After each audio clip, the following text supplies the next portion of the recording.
एक बार की बात है, एक छोटे से शहर में मिली नाम की एक छोटी लड़की रहती थी। मिली हमेशा चुड़ैलों और राक्षसों की कहानियों से रोमांचित रहती थी, जो उसके दादा उसे सुनाया करते थे। लेकिन उसने कभी नहीं सोचा था कि एक दिन उसे खुद कुछ ऐसा भयानक अनुभव होगा। यह एक अंधेरी और तूफानी रात थी और मिली घर में अकेली थी। उसके माता पिता एक डिनर पार्टी के लिए बाहर गए थे और देर तक वापस नहीं आए। मिली ने टीवी देखकर खुद को विचलित करने की कोशिश की, लेकिन बिजली चली गई, जिससे वह पूरी तरह से अंधेरे में चली गई। अचानक उसने अटारी से एक कर्कश आवाज सुनी। वह हमेशा अटारी से डरती थी और इस आवाज ने उसके दिल की धड़कन बढ़ा दी। मिली ने धीरे धीरे चरमराती सीढ़ियों से अटारी की ओर अपना रास्ता बनाया।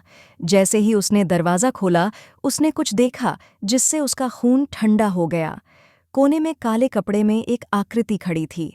यह एक चुड़ैल थी, जिसके लंबे उलझे हुए बाल और उसके चेहरे पर एक टेढ़ी मेढ़ी दुष्ट मुस्कान थी। मिली ने भागने की कोशिश की, लेकिन चुड़ैल बहुत तेज थी। वह अपनी हड्डी वाली उंगलियों से आगे बढ़ी और मिली की बाँह पकड़कर उसे और करीब खींच लिया। मिली डर के मारे जम गई, क्योंकि चुड़ैल ने प्राचीन भाषा में जप करना शुरू कर दिया। अचानक अटारी का दरवाज़ा खुल गया और मिली के माता पिता दौड़कर अंदर आए। उन्हें लगा कि कुछ गड़बड़ है और वे जल्दी घर आ गए थे। चुड़ैल ने उनका सामना किया। उसकी आंखें गुस्से से चमक उठीं, लेकिन मिली के माता पिता साधारण लोग नहीं थे। वे जादू टोने के विशेषज्ञ थे और वे जानते थे कि इस तरह की स्थिति से कैसे निपटा जाए।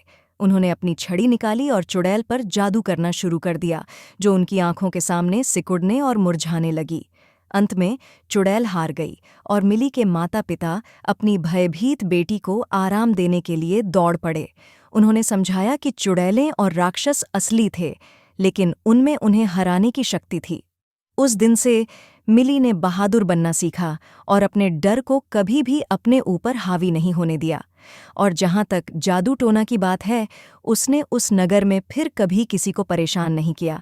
लेकिन कुछ का कहना है कि अंधेरी और तूफानी रातों में आप अभी भी अटारी के माध्यम से उसकी दुष्ट खड़खड़ाहट सुन सकते हैं।